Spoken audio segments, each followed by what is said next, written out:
Alright, ladies and gentlemen of the YouTube citizens, y'all know who this is. This is your boy Dash the True Inferno.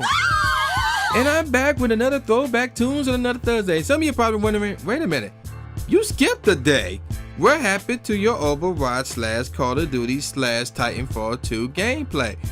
Well, if you didn't see my Pokemon Go video that I released the same day, that same morning actually, then I'm gonna break the news for you real quick. I dropped my external hard drive while it was rendering what was supposed to be yesterday's video, and is now corrupted. So not the majority. So everything in there, so at the time being, is lost. But luckily I backed up most of that stuff, so I'm able to keep going. You know, everything is still status quo for the most part. Still able to make beats. The Kyoto Tower Volume 5 is still intact and will still be released December 1st. The next single will be released this month. So everything is fine on that front, with the exception of yesterday's video, today's Pokemon Go video, which has been pushed back to Saturday. Everything on that end is still good as well. So yeah, there you go with that. So now let's get on with this particular video. So I am reviewing Internal Affairs, which is done by Pharoahe Monch. That's how you pronounce his name. So let's get on with this album. So this album is actually his solo debut album.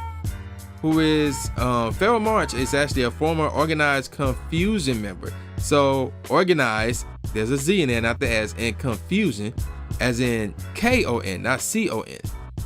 And this album was released on Rawkus Records and Priority Records. And this joint came out October 19, 1999. So at this point, I was I just started my sophomore year in high school.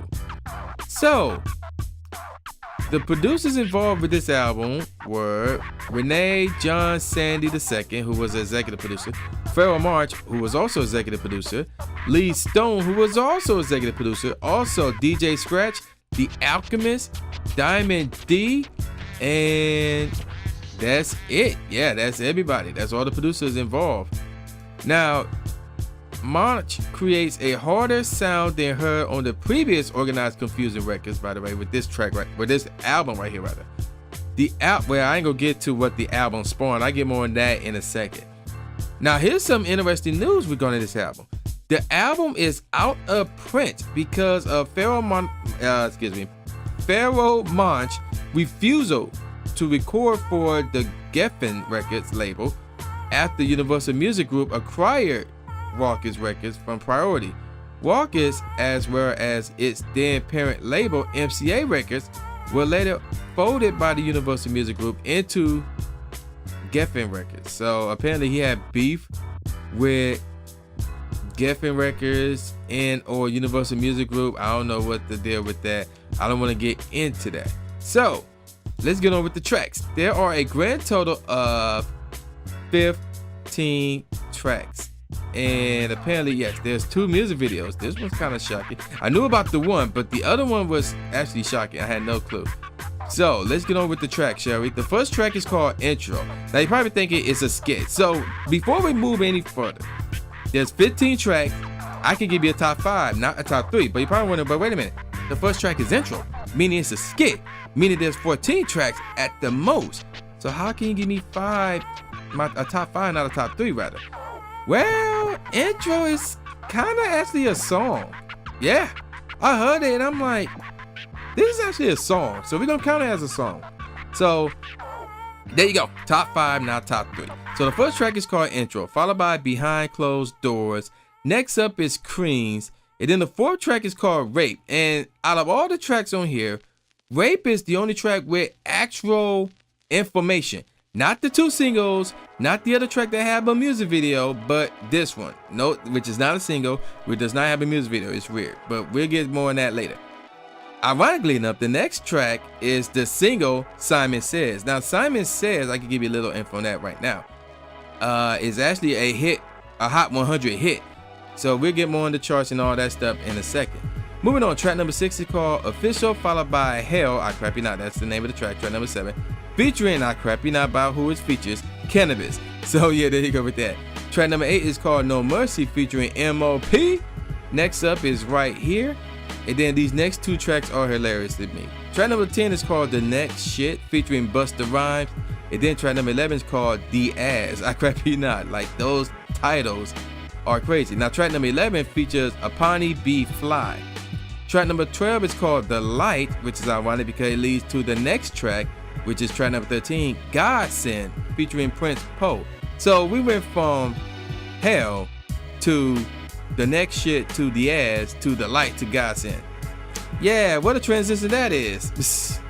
Track number 14 is called The Truth, featuring Common and Talib Kweli. So you know that's a dope track right there.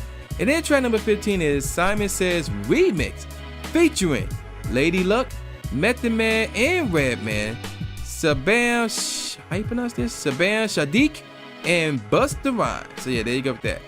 Now, before we move on with the singles, let me give y'all some info on the album in itself. The album was number 41 on the US Billboard 200 charts and number 6 on the US Top R&B/Hip Hop Album charts. So it did not, I don't think it made gold or anything like that. No, it did not, otherwise I would have mentioned it. So there you go with that. Now let's get on to the first single, which came out in 1999 rather. It's called Simon Says. So Simon Says was number 97. It reached a highest number 97 on the Billboard Hot 100. It was highest number 29 on the Hot R&B/Hip Hop Singles and Tracks, and it was number 3 on the Hot Rap Singles. So that again came out in 1999. I don't know when in 1999, or I know it came out in 1999.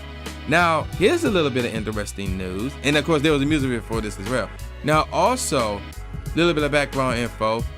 This song, Simon Says, was actually a part of a Lugz commercial. Y'all remember Lugz? Before it was Timberland the Boots, it was Lugz the Boots. They even had Funkmaster Flex in the joint as well. We know that's a different Lugz commercial. Now, also part of that commercial, prior to them playing a little snippet, because that's basically what they play, a snippet of Simon Says, they also play Behind Closed Doors at the beginning. And I did not know that until I listened to it. The commercial is on YouTube, so just look up Pharoahe Monch Lugz commercial. And man, you'll be able to see it. The quality is terrible, but you'll be able to see it. But yeah, there you go with the information behind Simon Says, and even Behind Closed Doors. So yeah, moving on to the next single. I didn't even know this was a single right here. It's called Right Here. Now here's the thing about this track right here. The single refers to Right Here remix. That came out in the year 2000. But the remix is not on this album. It's just the original version. So I never heard the remix. I may look that up while I'm editing this. So yeah, there you go with that. And apparently that did not get a music video. But let me tell you guys what did get a music video. And that is The Light. So The Light came out in the year 2000. And the director for it was Jeff, how you pronounce this? Jeff Richter? Richter. Now, ironically enough, the director for Simon Says was Busta Rhymes. I didn't even know he direct music videos. But after watching that music video and thinking about it, I'm like, yeah, I can see Busta Rhymes having a hand in that music video. So yeah, that makes sense as far as how the music video looked. But as far as Busta Rhymes directing, that one caught me by surprise. So there you go with that. Now, regarding the charts for The Light, it only made the Hot Rap Singles charts, getting as high as number 30. So, with all that out the way, let me give you, oh yeah, that's right, one more bit of news on the track, and that is Rape.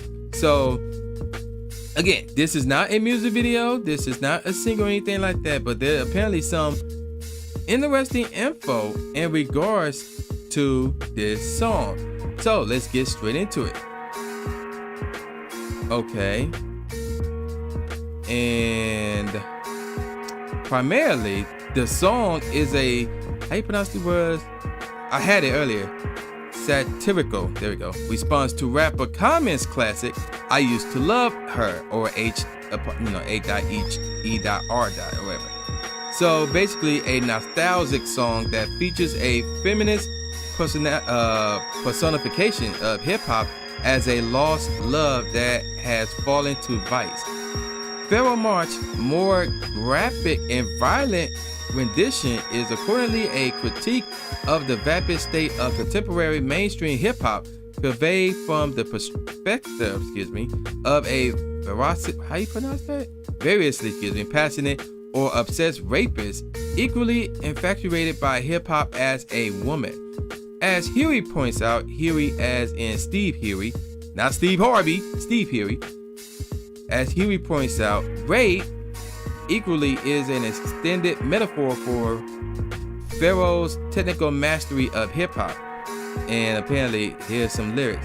I'm obsessed with multiple new I'm a little bit tired, so I'm having a hard time reading this. Let me try it again. I'm obsessed with multiple new photographs of the beat in my room on the wall. Pondering the verses, fondling my balls. Witness a nigga who will take rap and chase it. Though unoccupied, dimly lit staircases and rape it. Grab the drums by the waistline. I snatch the kick the snares, and sodomize the bass line. Personification and extended metaphors, as my phone just went off. Let me take care of that. Personification and extended metaphors are techniques widely employed by hip-hop lyricists. In fact, this very song is developed from a theme that is found in a Pharoahe Monch verse 5 years earlier, which is called 13, which is a song from the 1994 Organized Confusion album. Stress, the Extension Agenda, contains the following excerpts from Pharoahe's verse. Pharaoh, I'm no slave to a rhythm, I whip it. Then I take his name and change its religion. Then I chop the foot off the fucking beat. For trying to escape the track, now it's obsolete. That's just the state of mind that I'm in when So yeah, end quote from that song. So yeah, there you go with that. So basically, just think I used to love her, but more graphic. And that's basically what rape is. I mean, the title says it all. It's called Rape. So yeah. So let me give you guys my best track off this album. So we're gonna start off with The Next Shit. And to me, that's the worst track off this album. And yes, it does feature Busta Rhymes. This is Busta Rhymes in the late 90s. So you know Busta was dope. The problem with this track was the sample. So The Next Shit contains sample from Espani Kani by Sid Bass. So in case you don't know what that is, it's that typical, it's like one of the more recognizable, overly used Mexican songs ever. So it's when I heard it, I'm like, I groaned a little bit when I heard the beat. You know, never mind the lyrics. The lyrics more likely were dope because this is Busta Rhymes. And Pharoahe Monch is really dope with the lyrics. But the beat just brought it down. Next up is The Light. And the beat with this one, it felt all over the place. The strings did not match the melody. But it was decent, you know, so apparently there was 2 samples in this one. Mi Casa by Wes Montgomery and Summarissa's Winter Dreams by George Benson. Those 2 samples do not mix. Like, they really don't. They really, really don't. All right, next up is Hell. The beat is not bad for that one. That one featuring Cannabis. And then, of course, we got Rape. And the beat for that one is semi-smooth. Next up is No Mercy featuring M.O.P. And then we got The Ass featuring Apani B. Fly. The beat is unique, but at the same time, it is cool. Then we got Behind Closed Doors. Next up is the intro. And then we got Right Here, followed by The Truth. So, unfortunately, The Truth missed out as far as, you know, the top 5 best songs off the album, because The Truth featuring Common and Talib Kweli is really, really dope, without question. Lyricism, top notch, top of the line right here. So, yeah. But yeah, it's the 6th best song off this album. So that's telling you something, folks. So let me give you guys the 5th best song off this album, which is called Godsend, featuring Prince Poe. This beat is dope as heck. It is really, really dope. And the lyricism, obviously, again, top of the line, top notch. You can't say more about the lyrics. Next up, the 4th best track off this album is Official.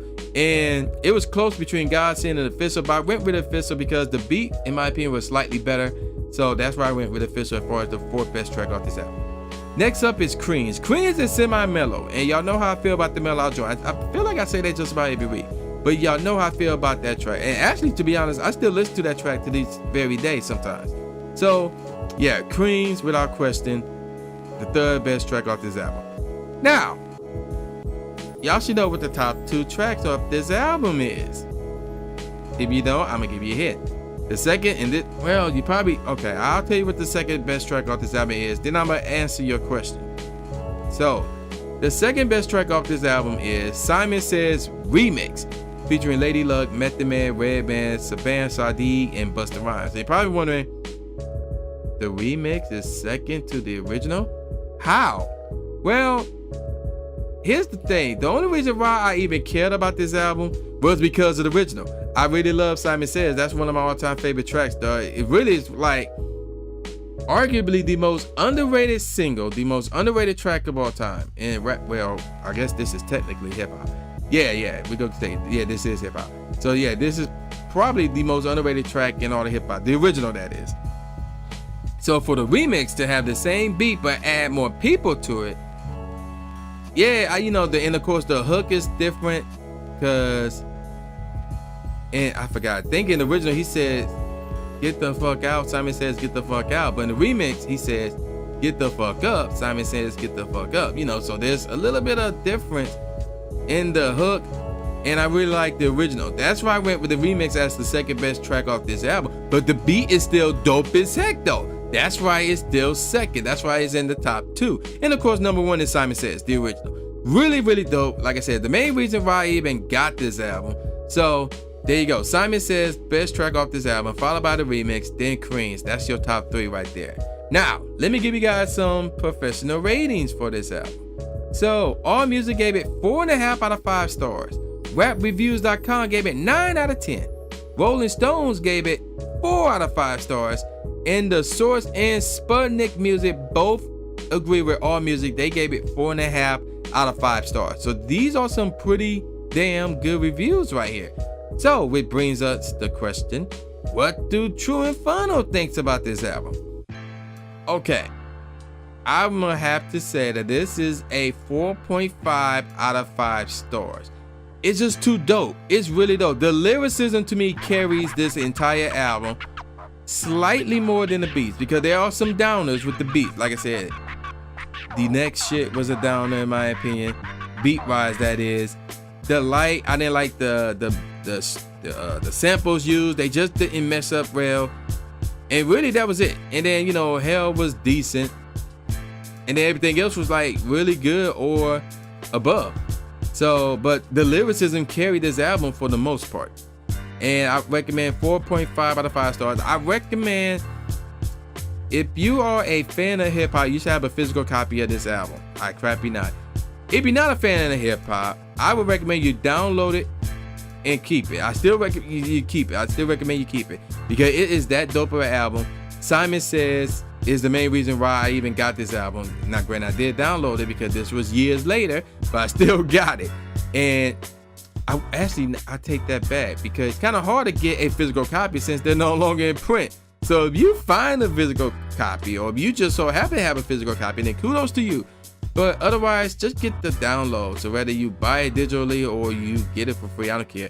You should have this in your collection, physically or digitally, if you can't get it physically. So with all that out the way, man, y'all know who this is. This is the new Jay Gatsby, aka the new Stephen A. Smith, saying peace out, y'all, and I'll see y'all next time. Yeah.